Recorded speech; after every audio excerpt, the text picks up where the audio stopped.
Welcome to Crypto Daily. Consider subscribing to get daily videos in the cryptoverse.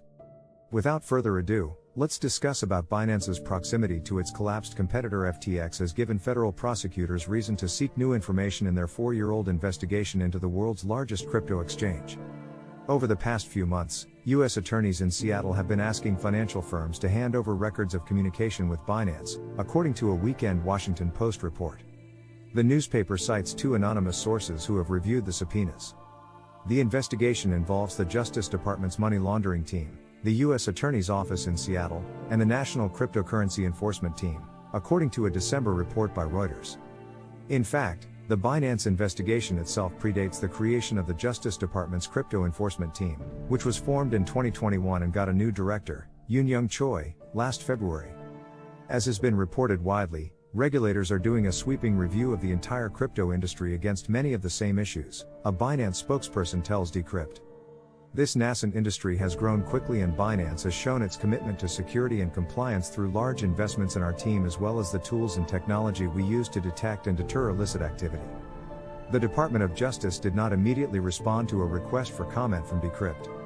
Prosecutors in the U.S. Department of Justice have been at odds on whether the evidence already gathered is sufficient to file charges against Binance executives, according to Reuters, including CEO Changpeng Zhao. 4 unnamed sources familiar with the matter told the news agency in December that at least some of the prosecutors involved in the investigation think the government needs to keep building its case before charges are filed. The people who wanted to wait have so far gotten their way. Binance very publicly called out Reuters on Twitter, saying its December report was attacking our incredible law enforcement team and linking to a blog post from its own Tigran Gambaryan, the company's head of intelligence and investigations.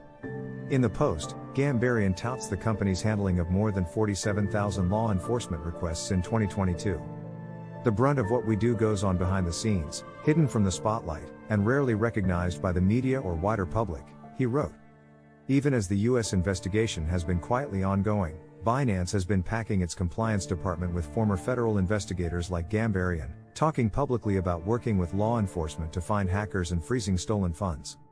Although the fallout from FTX's collapse seems to have stoked investigators' interest in the company, Zhao has been adamant in saying that he and his company did not cause it.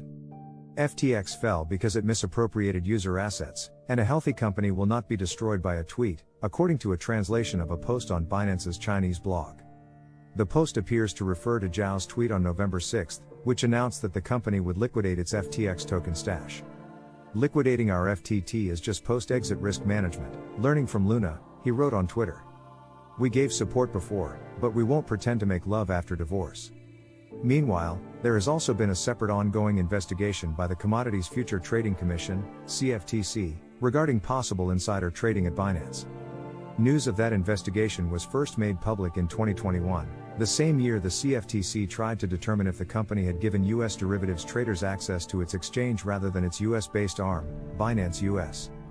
Given how things have been going in crypto markets over the past year, every collapse intensifies scrutiny of the companies still standing.